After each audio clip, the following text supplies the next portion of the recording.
Welcome back. You are watching live the presidential debate hosted by NN24. Before the break, we were talking to General Muhammadu Buhari, one of the candidates, about his antecedents and whether, as a former military dictator, he actually has the right to ask Nigerians to vote for him. And unfortunately, we ran into problems with time, so I'd like you to conclude your statement and then we move on. Well, it's basically it's about the Constitution of the Federal Republic of Nigeria, 1999. Every person of the age of 18 and above can aspire to any office, from councillor of a local government to the president. I am using that facility to ask Nigerians to vote for me. Will you be able to operate as a democratic leader, given your history? Will you be able to work with democratic institutions? Yes, my antecedents in politics has shown that in 2003, I believe Nigerians know what happened. We lost an election. I didn't go on the street. I went to court and I spent 30 months. In 2007, again, I contested. Again, the Supreme Court was the last call, and it split, the decision of the Supreme Court split the court into two. 3 justices of the Supreme Court said the election was flawed. 3 said it can be managed. Nigeria could not run another election. The Chief Justice then casts the vote for the government then, which means I'm democratic. I spent 15 months in court asking for my right. The elections were rigged, and the international community observer team report and our internal observer team report confirmed that the elections were rigged. I didn't go to the street, I went to the court, and I spent 15 months in court between 2003 and 2008.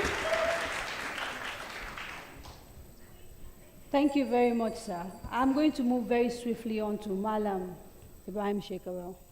Now, Malam Shekaro, Nigeria is a plural society, and yet in the state that you govern, Kano State, the Hisbah, which is the morality police, is known to brutally enforce Sharia, and in the process sometimes trampling on people's rights as enshrined in the Nigerian Constitution.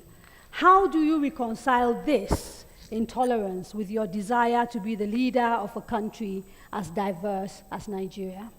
Thank you very much. In the first place, I do not agree that the Hisbah was brutalizing and overriding the constitutional right of our citizens. We did not just wake up and create the Hisbah without going through the legislation. We used the same constitutional provision that allowed any state to create any policy, any program, any law that will maintain law and order within the state. The Hisbah is no more than what today you call community policing. We have the Hisbah in virtual able community.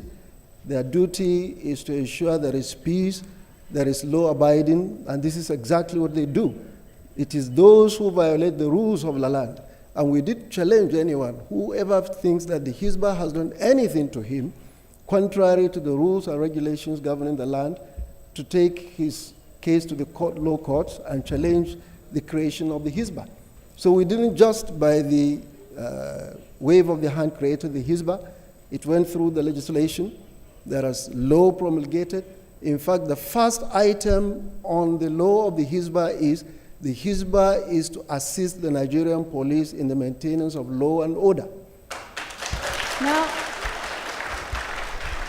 you say that, but in practical terms, the impact of the Hisbah in Kano has included killing a film industry that was providing employment, what is known in Nigeria as Kannywood.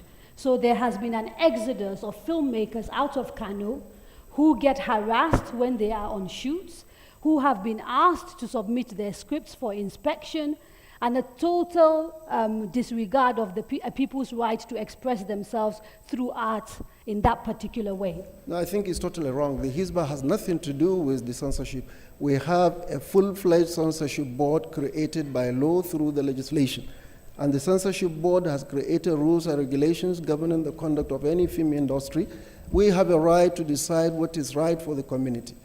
A government has the moral responsibility to protect the right, the interest, the aspiration of the society. So all we did